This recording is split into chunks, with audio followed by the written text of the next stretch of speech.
Hello students, बच्चों आज हमें डीओई से वर्कशीट नंबर 4 मिली है।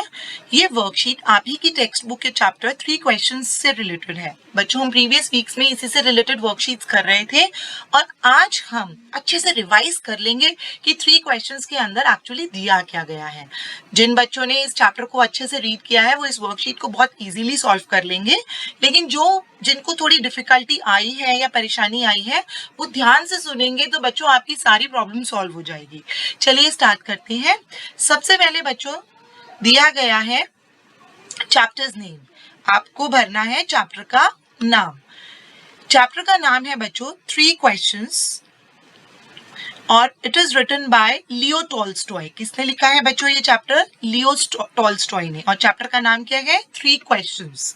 आप ये अपने ब्लैंक में भर लेंगे। और ये लिखी किसने है स्टोरी? लियो टॉल्स्टॉय ने। अब पूछा गया है बच्चों कैरेक्टर्स, इसमें कौन कौन से कैरेक्टर्स आए हैं? तो बच्चों कैरेक्टर कौन कौन से आए हैं? किंग आया है, the bearded man and the hermit. 3 characters आए हैं। 3 लोगों ने किरदार निभाया, राजा ने, दाढ़ी वाले आदमी ने और हर्मिट ने। उसके बाद बच्चों अब हम मूव करते हैं फिल इन द ब्लैंक्स पर। ये जो पोर्शन है बच्चों, इसी पोर्शन को मैंने यहाँ पर एनलार्ज करके दिखाया है ताकि आपको अच्छे से समझ आए, इसलिए कंफ्यूज नहीं होंगे। ये कुछ भी एक्स्ट्रा नहीं है, ये इसी का पोर्शन है। Once there was a king, अब इस समरी को हमें कंप्लीट करना है। Once there was a king who believed that he would not fail if he knew what was the dash. एक बार की बात है, एक राजा था जो विश्वास करता था कि वो कभी फेल नहीं होगा अगर उसे पता चल जाए क्या? Right time for every action. ये आएगा बच्चों फर्स्ट में। कहाँ आएगा बच्चों? फर्स्ट में। हु वर द डैश, कौन है सही लोग जिनके साथ उसे होना चाहिए? यहां आएगा बच्चों कौन है वो सही लोग जिनके साथ उसे होना चाहिए, यानी right people. Who were the right people to be with and what was the dash to do, और सबसे इंपॉर्टेंट थिंग क्या है करने के लिए, वो आएगा बच्चों यहां पर। The most important thing to do. He proclaimed that he would give a dash to the person who can answer his 3 questions. उसने ये ऐलान करवाया कि वो उस इंसान को एक रिवॉर्ड देगा जो उसके तीनों सवालों का जवाब देगा, यानी ग्रेट रिवॉर्ड।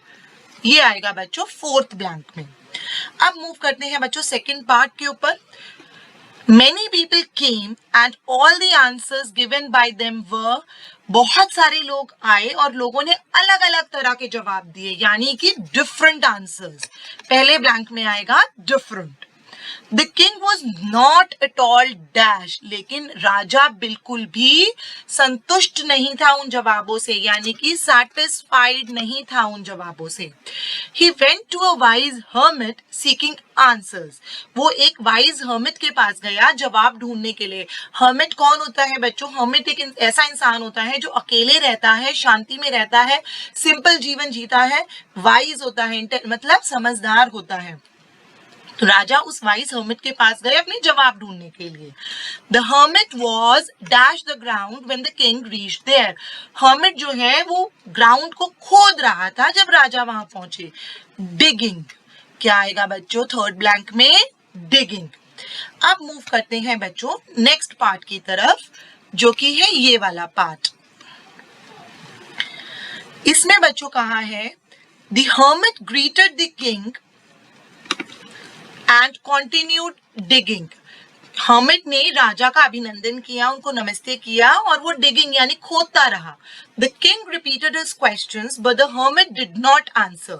राजा ने अपने क्वेश्चंस को रिपीट किया, बारी बारी बोला हर्मिट को कि प्लीज मुझे इन 3 सवालों का जवाब बता दो कि सबसे सही समय क्या है किसी काम को करने का, सही लोग कौन है जिनके साथ मुझे होना चाहिए, और सबसे इंपॉर्टेंट थिंग क्या है, सबसे इंपॉर्टेंट काम क्या है करने के लिए।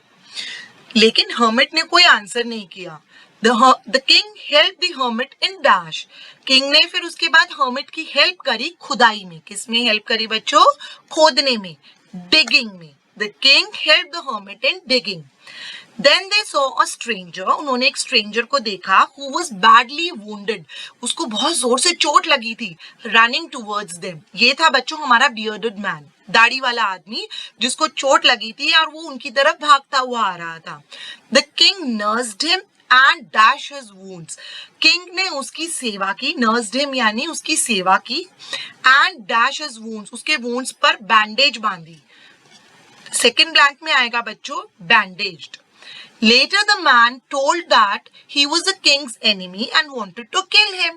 और जब उस आदमी को थोड़ा आराम आया तो उसने उठकर बताया राजा को कि राजा तुम मुझे नहीं जानते हो लेकिन मैं आपको जानता हूँ मैं आपका दुश्मन हूँ और मैं आपको मारना चाहता था। As the king saved his life, he wanted to become his servant. लेकिन क्योंकि अब आपने मेरी जान बचाई है तो मैं आपका नौकर बन के रहना चाहता हूं और मैं आगे अपने बेटों को भी यही कहूंगा कि वो आपके सर्वेंट, लॉयल सर्वेंट बनकर रहें। सर्वेंट, थर्ड ब्लैंक में क्या आएगा बच्चों? सर्वेंट। उसके बाद मूव करेंगे बच्चों इस सेक्शन पर। The king repeated the questions to the dash before leaving. King ने रिपीट करे क्वेश्चंस किसको? जाने से पहले। अब उस बियर्डेड मैन जो घायल आदमी था दाढ़ी वाला, उसके साथ तो सारा इशू रिजॉल्व हो गया, लेकिन जाने से पहले हर्मिट ने अभी तक जवाब नहीं दिया था राजा के सवालों का, तो राजा ने जाने से पहले अपने क्वेश्चंस को फिर रिपीट किया। किसको? हर्मिट को। किसको रिपीट किया बच्चों? हर्मिट को रिपीट किया। To this the hermit said that the king had already found his answers through his dash. और उन जवाब में अब की बार हर्मिट ने बोला कि राजा आपको तो अपने जवाब मिल चुके हैं अपनी करनी से, जो आपने काम किया उन कामों से आपको आपके जवाब मिल चुके हैं। डीड्स, काम होते हैं बच्चों डीड्स। सेकंड ब्लैंक में आएगा deeds. He said that there is only one time that is important. तो राजा हैरान हो जाता है, कहते हैं मुझे जवाब मिल चुके, मुझे तो समझ नहीं आया क्या जवाब थे।